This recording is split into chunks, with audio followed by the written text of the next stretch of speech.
Welcome to the BE Run Project Food Project. I'm your host, Laura Lucan. Join me each week for recipes, tips, and guidance to help you cook for the miles ahead.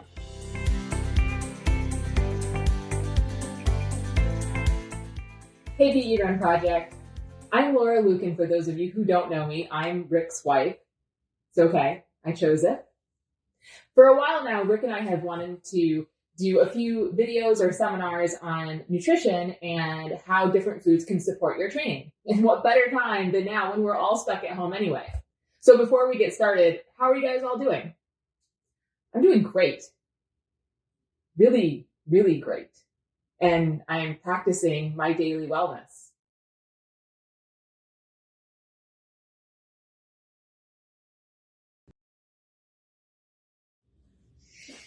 I hope that you are too.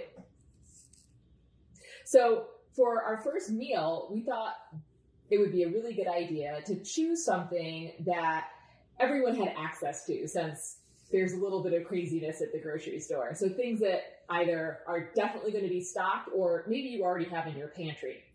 This meal is going to be easy to do. It's going to be fast. It is going to be an Italian lentil and tomato soup with turkey sausage. But like all of the meals that we'll show you, everything's going to have a vegan and vegetarian option. I'm looking at you, Chris Jenkins, Joe Fernandez, and any of you other vegetarians out there. Okay, so the ingredients list that we have so far. I need wine. Where's my wine? Thanks.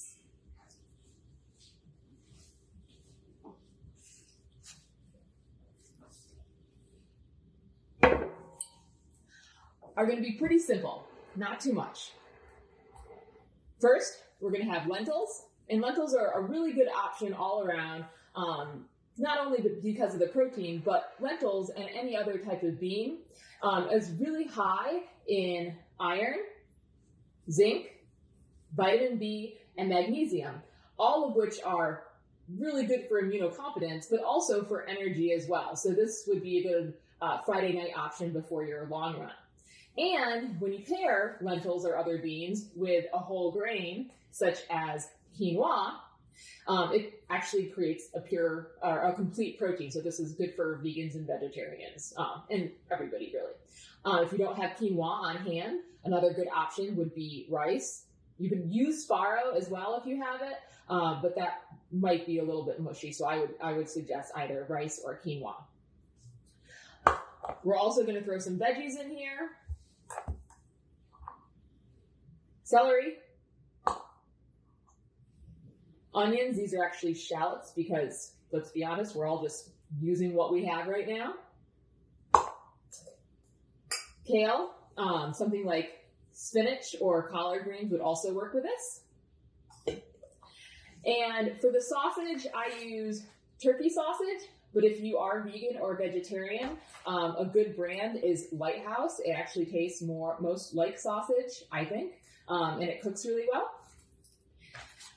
Also, chicken bouillon. You can use chicken bone broth is what I would usually use, except they were completely out at the store. So I'm going to go with bouillon today.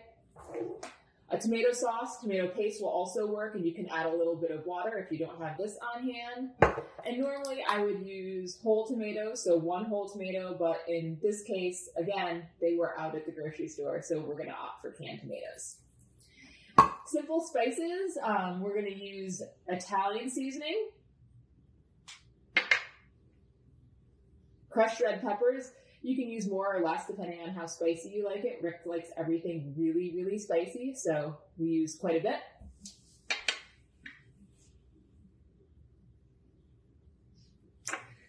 Olive oil. Olive oil is also really healthy for you, and this is going to be because of all the monounsaturated fats in there, and this is going to be really good for immunity and also has great anti-inflammatory properties. Okay. Oh, that's right.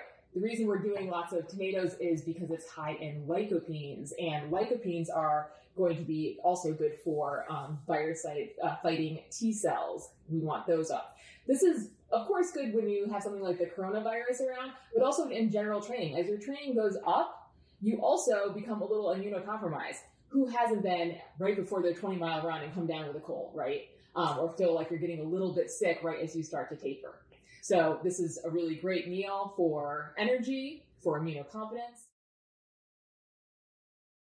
I wouldn't necessarily use this meal before a race, mainly because of all the fiber and race warning and nerves maybe don't go really great together. But long runs, pretty good. Okay.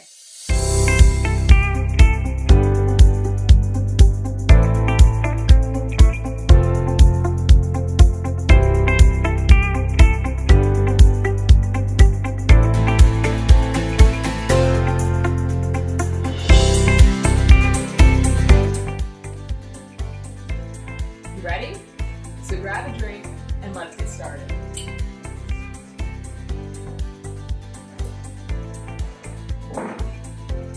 First, we're going to start off with sauteing our shallots and our celery. Oh, and I almost forgot one ingredient, garlic.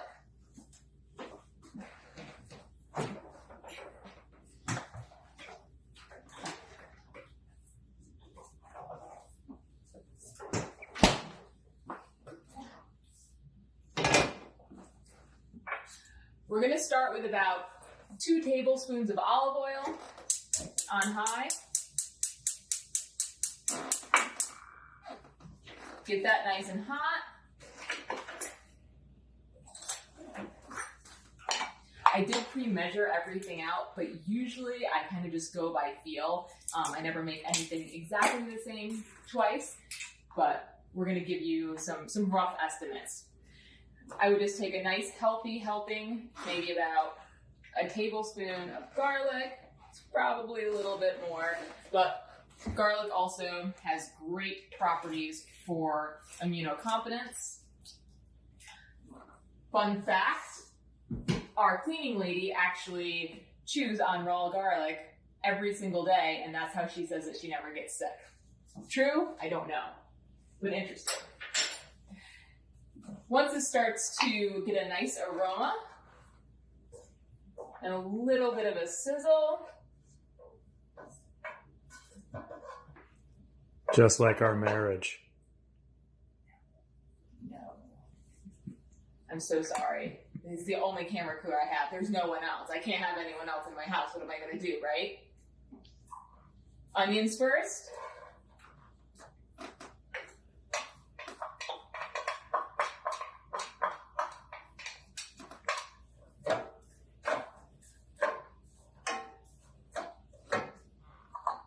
And then add in your celery.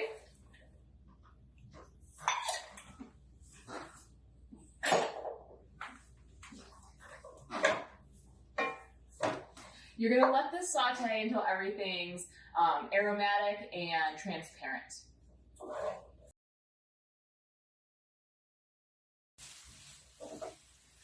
All right, so now that we have this all aromatic and transparent, we're going to toss in... By the way, that's Maya. That's our dog. What's up? Hi, Maya. You're not getting anything. We're going to toss in our turkey sausage now. I did pre-cut it up. Don't worry about cooking it all the way through. We're just trying to get a good sear on it because we're tossing all of this into an Instapot really quickly. Yeah, we're not cooking this all on the stove.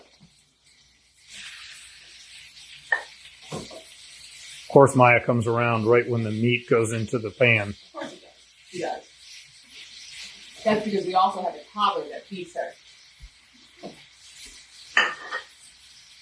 So while that's cooking, one thing that you can do, especially now that the grocery stores aren't as packed as stocked as they usually are, but also during training when you don't have very much time because, let's face it, we're all running and tired, is you can always make extra and freeze it.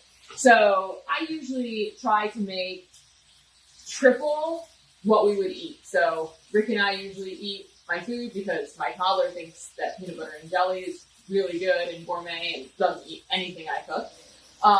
And then I usually try to make at least 2 more meals. I got these guys off of Amazon. They are dishwasher safe and freezer safe containers. And I actually bought these for when I was about to give birth to our 3-month-old son, to pack meals for after he was born because I wasn't going to be cooking, but they are coming in handy as well now. They are single serve meals. I think I got like 50 of them for $25. They're fantastic. So you can just pop the entire meal in here, stick some duct tape on it, write the date and what it is, put it in your freezer, and then you can just pop them out whenever you want. Let's see how this is all coming together.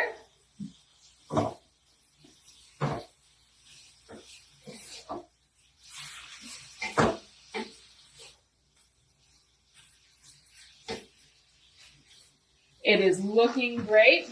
So another way to do this is you could actually just cut all of it out of the casing, and then it would almost be like a ground meat, and you can stir it in that way.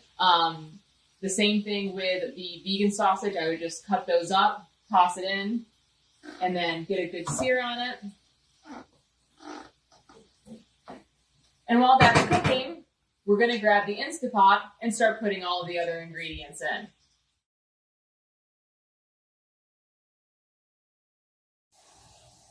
All right, so now we're going to start adding everything into our pressure cooker.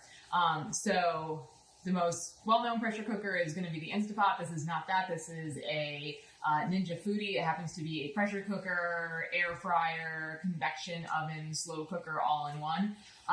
So if you guys don't have a pressure cooker at home, you can do this with a slow cooker, and you would just do the exact same thing we're doing now and stick it on high for 4 hours and leave it. You can also do it stovetop. That would be probably a good hour on the stove, but we're going to do it the quick way.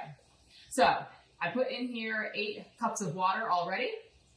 And we're going to add in our bouillon. This is actually vegan bouillon. You can use chicken bouillon, or I like this brand because it actually tastes pretty good. It's called Not Chicken Bouillon Cubes. We're going to stick in 3 of them. It's a half a cube per cup. There's 8 cups of water in here. So you're like, that should be 6. Yeah, I know math. But we are actually going to add some other flavors in there. And Rick's in the background going, it's 4. I know that. We're only going to put 3 in. All right, so we're going to plop. But what if I want it to be more flavorful? Then you can go and make your own food. No. All right, so those are in. Next, we're going to add in our lentils. So I'm using green lentils. You can probably use red lentils. It would be a little bit more mushy. This is 2 cups of lentils. Any brand will do. Those go in. Our quinoa, a cup of quinoa. You see little black specks in there? That's because at some point I mixed it with some wild grain rice. If you want to use rice instead, that's fine too. It would still be 1 cup of rice. All right. We're going to add in our spices. So we have about 2 tablespoons of Italian seasoning. A tablespoon of red pepper flakes. I just threw a bunch in there. We're going to guesstimate.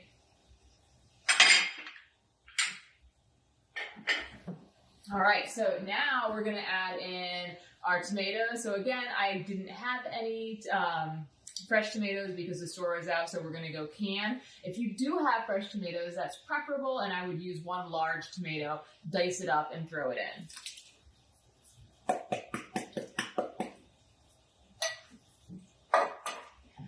And then we're also going to use some tomato sauce. Or pasta sauce. You can also use tomato paste. It will, if you want it to be thicker, tomato paste would work as well. I would do 1 small can of tomato paste.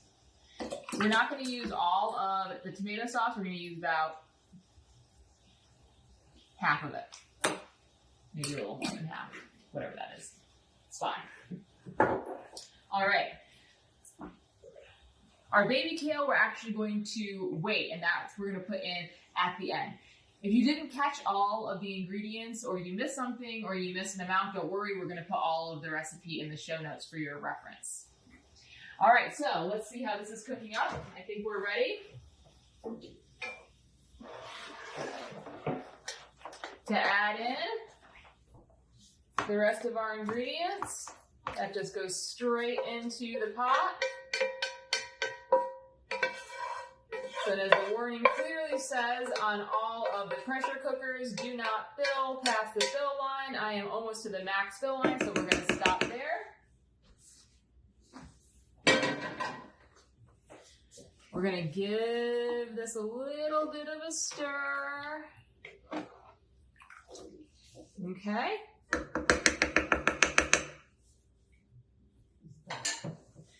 And you'd think we would close this. We won't. That's actually not the lid. All right. It's a lot more difficult to do this backwards.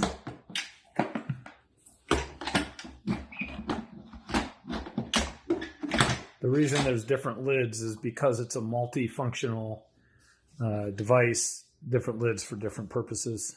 Thanks, Rick. Well, just trying to be helpful. I'm not serving much other purpose.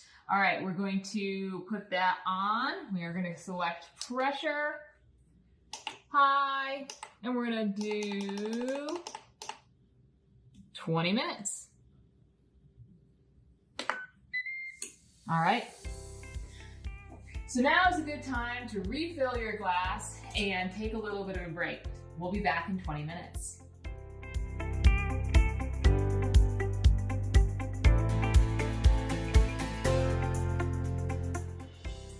All right, welcome back. I think we're ready. So now let's take a peek. Oh, it looks good. That we're all done. We can add in our kale. We're gonna let that wilt inside of it. It smells really good. Rick's getting a little salty behind the camera because he's really hungry and it's kind of getting late. I'm used to having my meals served to me when I ask. That is a total lie, by the way. Send help. Please send help. Oh, wait, you can't. So you're just going to stir this in and let it wilt a little bit. While you're doing that, this is a perfect time to not only get your bowls out for the meals that you're going to use, but also the ones you're going to freeze. So don't worry.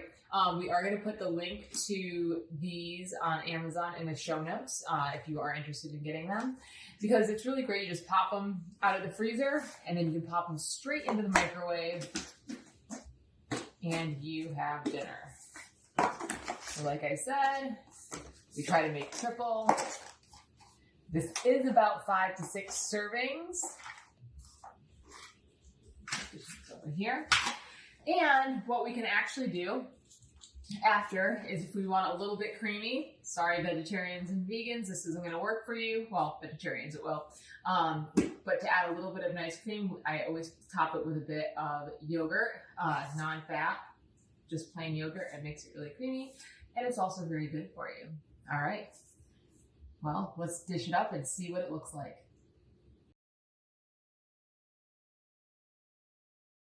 As you can see, we've got all our meals ready for the freezer and for tonight. Rick will be happy. We're going to add, like I said, a little dollop of yogurt to each one. Maybe a little bit more than that.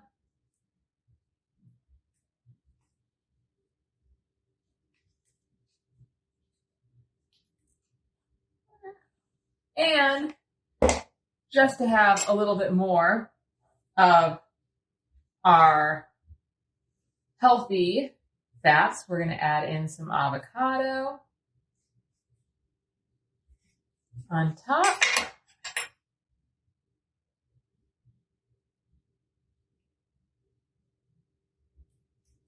Just a couple of slivers.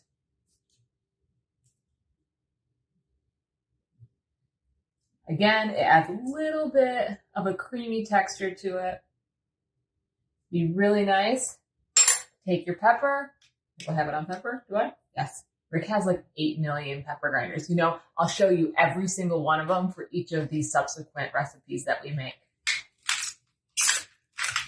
It's not 8 million, but it is about 150. A lot of pepper grinders. A lot of pepper grinders. All right. We have that there. And voila.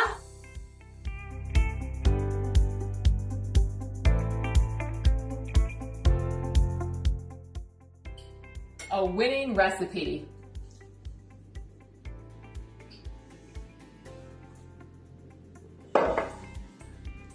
Thanks everyone for watching.